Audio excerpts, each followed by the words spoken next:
ಪ್ರಜಾತಂತ್ರ ಗಣತಂತ್ರದ ದೇಗುಲ ಬಾಬಾ ಸಾಹೇಬ್ರ ನೆನೆಯಕ್ಕೆ ನೂರಾರು ಕಾರಣ. ಇವತ್ತು ಇಂದು ನೆನೆಯೋಕೆ ಒಂದು ವಿಶೇಷವಾದ ಕಾರಣ ಇದೆ. ಸಂವಿಧಾನ ರಚನೆ ಸಮಯದಲ್ಲಿ ಗ್ರಾಮ ಗಣತಂತ್ರ ಅಂತ ಸ್ವತಂತ್ರ ಪೂರ್ವ ಭಾರತದಲ್ಲಿತ್ತು. ಗ್ರಾಮಗಳು ಹೇಗೆ ಕಾರ್ಯನಿರ್ವಹಿಸ್ತವೆ ಅದನ್ನ ಯಾಕೆ ನಾವು ಸಂವಿಧಾನಕ್ಕೆ ತಗೋಬಾರ್ದು ಅಂತ ಗಾಂಧೀಜಿಯವರನ್ನ ಸೇರಿದಂತೆ ಎಲ್ಲರೂ ಅವರಿಗೆ ಸಲಹೆಯಲ್ಲಿದ್ದರು. ಅದನ್ನ ಸ್ಪಷ್ಟವಾಗಿ ಖಂಡ ತುಂಡವಾಗಿ ನಿರಾಕರಿಸಿದಂತ ಬಾಬಾ ಸಾಹೇಬರು ಗ್ರಾಮ ಪಂಚಾಯಿತಿ ಇದೆ, ಗ್ರಾಮ ಗಣತಂತ್ರವೂ ಇದೆ, ಆದರೆ ಸಮಾನತೆ ಇದೆಯೇ? ಇವತ್ತು ನೀವು ದಲಿತರನ್ನ ಗ್ರಾಮದಿಂದ ಹೊರಗೆ ಇಟ್ಟಿದ್ದೀರಿ. ನಮ್ಮ ಸ್ವತಂತ್ರ ಭಾರತದಲ್ಲಿ ಕಾಶ್ಮೀರಿಂದ ಕನ್ಯಾಕುಮಾರಿ, ಗುಜರಾತಿಂದ ಬೆಂಗಾಲವರೆಗೆ ಸರ್ವರಿಗೂ ಸಮ ಪಾಲು, ಸರ್ವರಿಗೂ ಸಮ ಬಾಳು, ಸರ್ವರು ಸಮಾನರು ಅನ್ನುವಂಥದ್ದೊಂದು ಬರಬೇಕು. ಹಾಗಾಗಿ ನಾನು ಈ ಗ್ರಾಮ ಗಣತಂತ್ರವನ್ನು ತಗೊಳ್ಳೋಕೆ ಸಾಧ್ಯ ಇಲ್ಲ ಅಂತ ಹೇಳಿ ಈ ಸಂವಿಧಾನವನ್ನು ರಚನೆ ಮಾಡ್ತಾರೆ. ಬಾಬಾ ಸಾಹೇಬ್ರನ್ನ ಕೇಳಿದ್ರು, ಏನ್ ನೀವು ಫ್ರೆಂಚ್ ಕ್ರಾಂತಿಯಿಂದ ಇದನ್ನ ತಗೊಂಬಂದ್ರ ಅಂತ. ಬಾಬಾ ಸಾಹೇಬ್ ನಕ್ರು ಹೇಳ್ತಾರೆ, ಫ್ರೆಂಚ್ ಕ್ರಾಂತಿ ಹೊಸದು ಕಣ್ರಿ. ಭಗವಾನ್ ಬುದ್ಧ ತನ್ನ ಕಾಲದಲ್ಲಿಯೇ ಸರ್ವರಿಗೂ ಸಮಾನತೆಯನ್ನ ತಂದು ಕೊಟ್ಟಿದ್ದ, ಅದನ್ನ ನಾನು ಈ ಸಂವಿಧಾನಕ್ಕೆ ತಂದಿದ್ದೀನಿ ಅಂತ ಹೇಳಿ ಈ ಸಂವಿಧಾನವನ್ನ ಸಮರ್ಪಣೆ ಮಾಡಿದಂತ ದಿನ ಇವತ್ತು. ಬಾಬಾ ಸಾಹೇಬ್ ಅಂಬೇಡ್ಕರ್ ಅಂತ ಪುಣ್ಯಾತ್ಮರು ಇವತ್ತು ಗಣತಂತ್ರವನ್ನು ತಂದು ಭಾರತದಲ್ಲಿ ನಾವೆಲ್ಲರೂ ಸಮಾನರು ಅಂತ ಹೆಮ್ಮೆಯನ್ನ ಬದುಕುತ್ತಾ ಇರೋದಕ್ಕೆ ಸಂವಿಧಾನ ಕಾರಣ ಮತ್ತು ಅದನ್ನ ತಂದುಕೊಟ್ಟಂತ ಬಾಬಾ ಸಾಹೇಬ್ರ ಕಾರಣ. ಹಾಗಾಗಿ ಈ ಗಣತಂತ್ರ ದಿವಸದಂದು ನಾವೆಲ್ಲ ಬಾಬಾ ಸಾಹೇಬ್ ಅಂಬೇಡ್ಕರ್ನ ಶ್ರದ್ಧಾ ಭಕ್ತಿ ಪೂರ್ವಕವಾಗಿ ನೆನೆಯೋಣ. ಗಣತಂತ್ರ ದಿವಸದ ಶುಭಾಶಯಗಳು. ಬಾಬಾ ಸಾಹೇಬ್ರನ್ನ ನೆನ್ಸ್ಕೊಳ್ಳೋದನ್ನ ಮರಿಬೇಡಿ.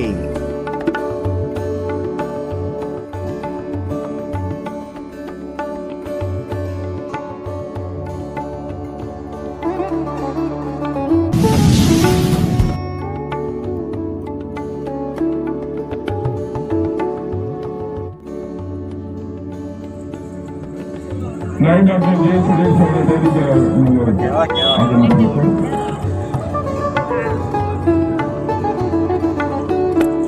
ನನ್ನ ಬಿಡು ಬಂದವರು ಶ್ರೀಕಂಠನಾದಂತಹ ಕನ್ನಡ ರಕ್ಷಣೆ ವೇದಿಕೆ ಪ್ರಧಾನ ಕಾರ್ಯದರ್ಶಿ ಲೋಕರಾಜ್ ಅವರು ಶ್ರೀಮತಿ ರಾಜಮ್ಮ ಅವರು ಆಡಿಬಾಬಾ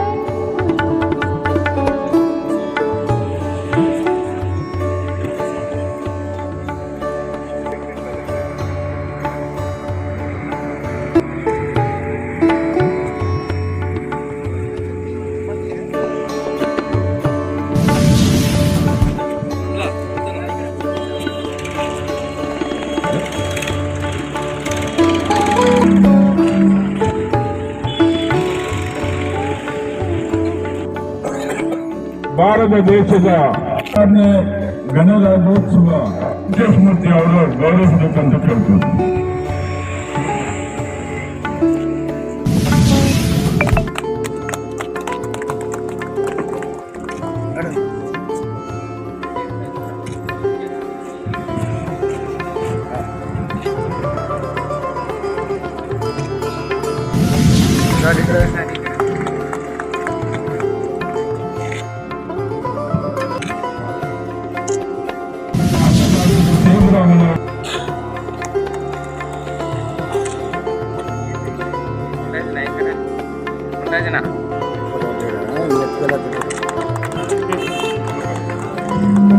सर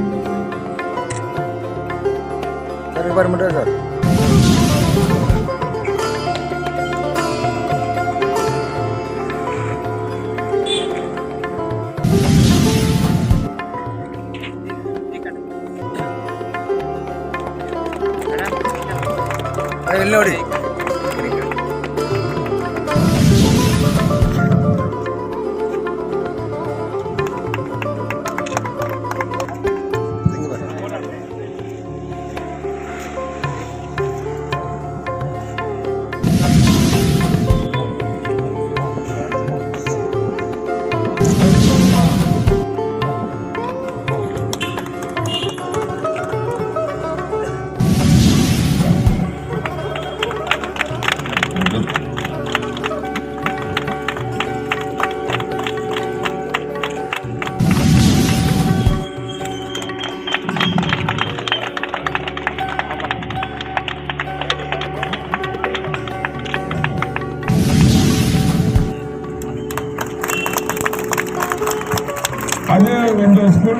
10 ನಿಮಿಷದಿಂದ ಏನೇ ಆಗೋದಿಲ್ಲ.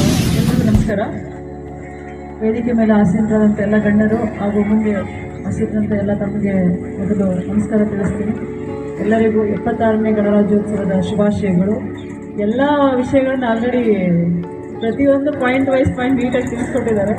ಸೊ ನಾನು ಎರಡು ಮಾತಲ್ಲಿ ಏನು ಹೇಳೋಕ್ಕೆ ಇಷ್ಟಪಡ್ತೀನಿ ಅಂದರೆ, ಇವತ್ತು ನಾವೆಲ್ಲರೂ ಇಲ್ಲಿ ಕುತ್ಕೊಂಡಿದ್ದೀವಿ, ಸ್ವತಂತ್ರವಾಗಿ ಮಾತಾಡ್ತಿದ್ದೀವಿ, ಒಳ್ಳೆ ಎಜುಕೇಷನ್ ಪಡ್ಕೊತಾ ಇದ್ದೀವಿ, ಪ್ರತಿಯೊಬ್ಬರಿಗೂ ಒಂದು ಸ್ಥಾನಮಾನ ಸಿಗ್ತಿದೆ ಅಂದರೆ ಅದಕ್ಕೆ ಮೂಲ ಸಂವಿಧಾನ ಕಾರಣ. ಸಂವಿಧಾನದಲ್ಲಿ ಪ್ರತಿಯೊಂದು ಪಾಯಿಂಟ್ಸ್ನ ಎಲ್ಲರಿಗೂ ಒಂದು ಮುಖ್ಯವಾದ ಗೌರವ ಕೊಡಬೇಕು ಅನ್ನೋದು ಇರೋದೇ ಸಂವಿಧಾನದಲ್ಲಿ. ಸೊ ನಾವೆಲ್ಲರೂ ಸಂವಿಧಾನವನ್ನು ಗೌರವಿಸೋಣ, ಅದನ್ನು ಎತ್ತಿ ಹಿಡಿಯೋಣ, ಅದಕ್ಕೆ ಯಾವ ರೀತಿ ನಾವು ಕಾನೂನುಬದ್ಧವಾಗಿ ನಾವು ನಡ್ಕೊಳ್ಳೋಣ. ಸೊ ಇದನ್ನು ಹೇಳ್ತಾ ಎಲ್ಲರೂ ಸೊಸೈಟಿಲಿ ಒಳ್ಳೆ ಕೆಲಸ ಮಾಡೋಣ, ಯಾವುದೇ ಇಲ್ಲೀಗಲ್ ಆ್ಯಕ್ಟಿವಿಟೀಸಲ್ಲಿ ಇನ್ವಾಲ್ವ್ ಆಗದೆ ನಮ್ಮ ಸೊಸೈಟಿಗೆ ಒಂದು ಒಳ್ಳೆಯ ರೀತಿಯಿಂದ ನಾವು ನಡ್ಕೊಂಡು ಒಂದು ಒಳ್ಳೆ ರೀತಿ ಇರೋಣ ಅಂತ ಹೇಳ್ತಾ ಮತ್ತೊಮ್ಮೆ ಎಲ್ಲರಿಗೂ ನಮಸ್ಕಾರ. ಮುನ್ರಾಜ್ ಅವರೇ, ಎಲ್ರಿಗೂ ಗಣರಾಜ್ಯೋತ್ಸವದ ಶುಭಾಶಯಗಳು. ಏನು 1950ರ ಗಣರಾಜ್ಯೋತ್ಸವವನ್ನು ಅವತ್ತಿಂದ ಇವತ್ತರೆಗೂ ಆಚರಣೆ ಮಾಡಿಕೊಂಡು ಇಡೀ ಭಾರತ ದೇಶದಲ್ಲಿ ವಿಶ್ವ ನೋಡುವಂಥ ಒಂದು ಆಚರಣೆ ಇದು. ದೇಶದ ಹಬ್ಬ ಅಂತ ನಾವು ಗಣರಾಜ್ಯೋತ್ಸವವನ್ನು ಆಚರಣೆ ಮಾಡ್ತಾ ಇದ್ದೀವಿ. ಇವತ್ತು ಎಲ್ಲರಿಗೂ ಗಣರಾಜ್ಯೋತ್ಸವ ಶುಭಾಶಯಗಳನ್ನು ಹೇಳುತ್ತಾ all the dignitaries, all the dayas and after dayas, wish you all a very, very, very happy Republic Day. Our Karnamurthy sir, he is very, very briefly and in a very good manner. He's a wonderful speaker, and I know we are honored actually to have him with us, and such wonderfully he speaks, and it just touches the heart directly and gives the message properly. Thank you, Karna sir. You have given a wonderful speech, and we all have been enlightened with what our constitution is and a Republic Day that we have organized. I would like to take this opportunity. One of our child by name Amira, she has been dressed up in our national flag, and she is dressed up as Indira Gandhi, and she wants to speak a few minutes. With all your permission, I would like to. Good morning to everyone. My name is Amira Kauri. I am studying in second standard from Middle Seven School. Today I am going to play the role of Iron Lady of India. Yes, that is none other than Srimati Indira Gandhi, and the third Prime Minister of India. A strong way with women empowerment. I serve my nation till my last breath. Thank you, Jai Hind.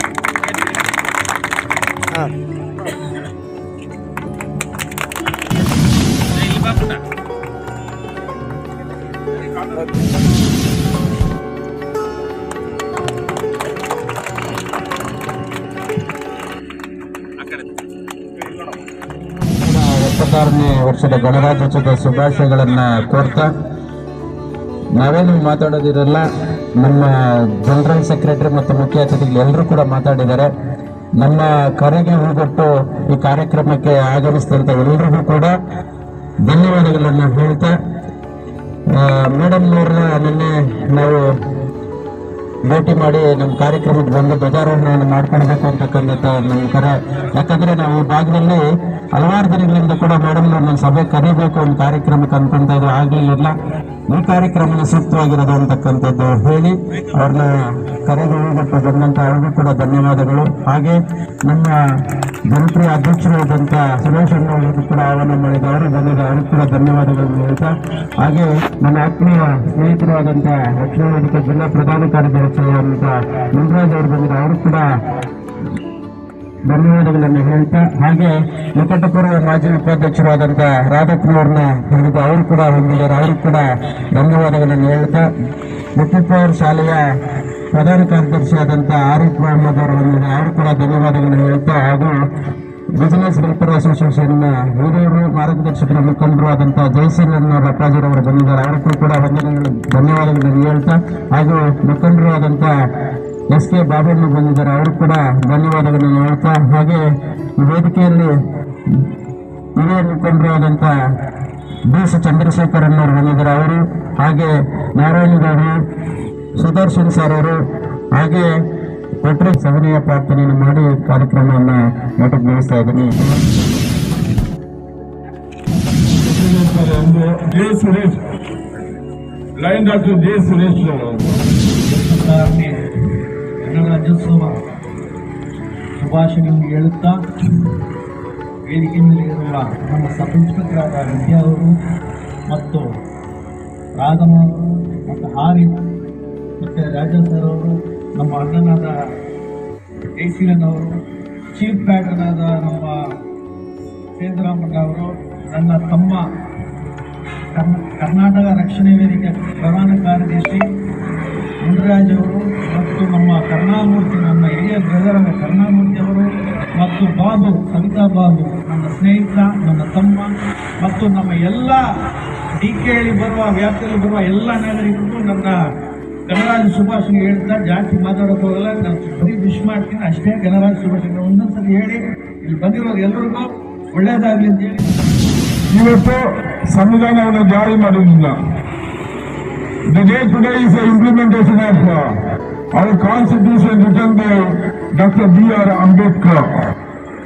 It is about the largest, longest constitution.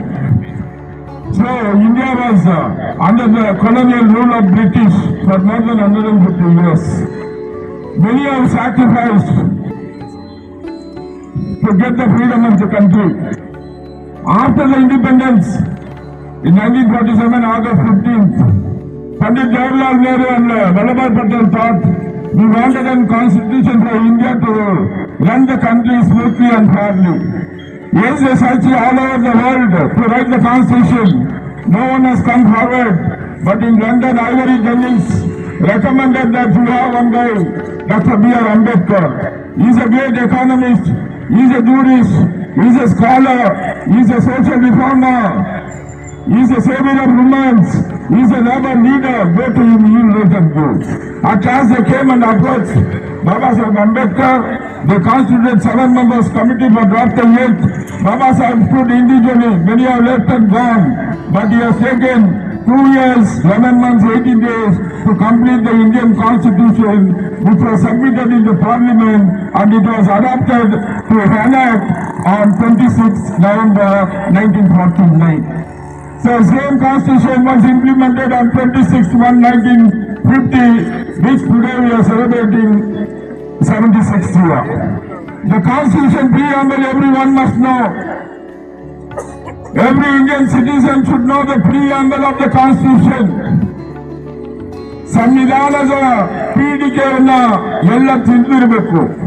We the people of India having solemnly resolved to constitute India into sovereign, socialist, secular, democratic and republic. Every indigenous citizen is ensured with equal justice in the field of social, economic and political. Liberty of thought, expression, faith, belief and worship. Any God you can go. You believe any caste, it is immaterial. You can go to a church, you can go to a mosque, you can go to the temple. But here, many are not knowing that. They don't have awareness at all in this area. But they should know, they should read the constitution. Equality of status and of opportunity and to promote among. Liberty of assuring dignity of individual, unity and protecting the integrity of the nation. ಜಾತಿ, ಮತ, ಇನ, ಭೇದ, region ಇಲ್ದಿದ್ರೆ ಭಾರತ ದೇಶದಲ್ಲಿ ಒಬ್ಬೊಬ್ಬ ಪ್ರಜೆಯನ್ನು ಅಣ್ಣ ತಮ್ಮಂದಿರಾಗಿ, ಅಕ್ಕ ತಂದರಿಯಾಗಿ ಬಾಳಬೇಕಂತ ಸಂವಿಧಾನದಲ್ಲಿ ನಮ್ಮ ಹಕ್ಕನ್ನು ಕೊಟ್ಟಿರೋದು ಬಾಬಾ ಸಾಹೇಬ್ ಅಂಬೇಡ್ಕರ್ ಅವರು. ಹೆಣ್ಮಕ್ಕಳಿಗೆ ಇಂದು ಕೋರ್ಟ್ ಬೇಲಿಂದ ಪಾರ್ಲಿಮೆಂಟ್ ಅಲ್ಲಿ ಒಪ್ಪಿಲ್ಲ, ಹೋರಾಟ ಮಾಡಿ ಇವತ್ತು ಹೆಣ್ಮಕ್ಕಳಿಗೆ ವುಮೆನ್ ಎಂಪವರ್ಮೆಂಟ್, ಆಸ್ತಿಯಲ್ಲಿ ಪಂಗು, child marriage abolition, widow remarriage, abolition of sasi system, ಇದೆಲ್ಲ ಬಾಬಾ ಸಾಹೇಬ್ ಅಂಬೇಡ್ಕರ್ ಅವರು ಹೆಣ್ಮಕ್ಳು ಕೊಟ್ಟಿದ್ದಾರೆ. ಎಲ್ಲದೆಲ್ಲ ಆಪರ್ಚುನಿಟಿ, ಎಲ್ಲದೆಲ್ಲ ಪೊಲಿಟಿಕಲ್, ಎಕನಾಮಿಕ್, ಎವ್ರಿಥಿಂಗ್. ಆದ್ರಿಂದಾನೇ ಹೆಣ್ಮಕ್ಳು ಇವತ್ತು ದೇಶವನ್ನ ಆಳಿದ್ದಾರೆ. ಸಂವಿಧಾನದಲ್ಲಿ ಕೊಟ್ಟಿದ್ದ ಹಕ್ಕು. ಒಂದು ಬಡವರು ಕೂಡ ಒಂದು ಪ್ರಧಾನಮಂತ್ರಿ ಆಗ್ಬೇಕು. ಅದೇ ನರೇಂದ್ರ ಮೋದಿ ಅಮೆರಿಕ ದೇಶದಲ್ಲಿ ಮಾತಾಡುವಾಗ ಹೇಳಿದ್ರು, ಭಾರತ ದೇಶದ ಸಂವಿधान विश्व में बहुत बड़ा ऊंचा है, इसलिए भारत देश में 4 वर्ष बाद मेरे इसको अमेरिका में बात कर रहे उन्होंने 10 निमिष 50,000 रुपये कई तक that is Baba Saheb Ambedkar constitution. ಅದೇ ವಿನ್ಸ್ಟನ್ ಚರ್ಚಿಲ್ ಬ್ರಿಟಿಷ್ ಪ್ರಧಾನಮಂತ್ರಿ ಹೇಳಿದ್ರು, ಈ Baba Saheb Ambedkar would have born in Britain, he utilized his fullest knowledge for the all development of Britain ಅಂತ. ನೆಲ್ಸನ್ ಮಂಡೇಲಾ ಹೇಳಿದ್ರು, dear Ambedkar is a true champion of human rights. He fought for the equality and social justice. His constitution will be the model constitution for throughout Africa. ಅಂತ ವ್ಯಕ್ತಿಗಳು ಭಾರತ ಬಾಬಾ ಸಾಹೇಬ್ ಅಂಬೇಡ್ಕರ್ ಅವರನ್ನ ಹೊಗಳ್ತಾರೆ. ಇಡೀ ವಿಶ್ವನೇ ಬಾಬಾ ಸಾಹೇಬ್ ಅಂಬೇಡ್ಕರ್ ಅವರನ್ನ follow ಮಾಡಿ ನಾನು ಹೇಳ್ತೇನೆ, Baba Saheb Ambedkar world knowledge day, ಕನ್ನಡದಲ್ಲಿ equality day, Baba Saheb Ambedkar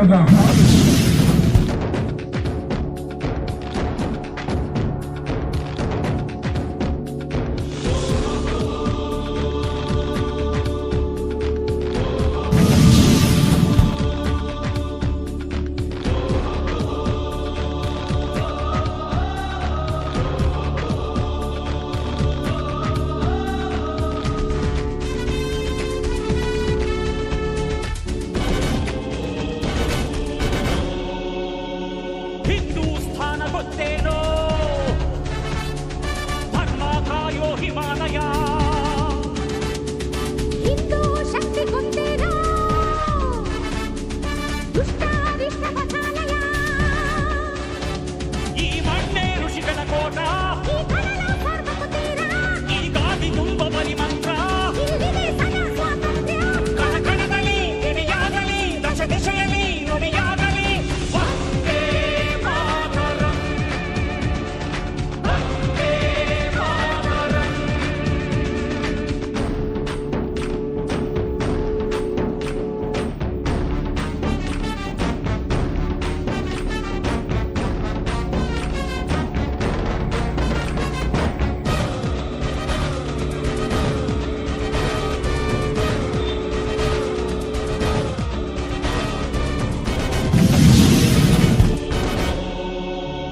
ನಿನ್ನ ಅನ್ನ ಇದು ಮರೆಯದಿರು, ಇಲ್ಲಿ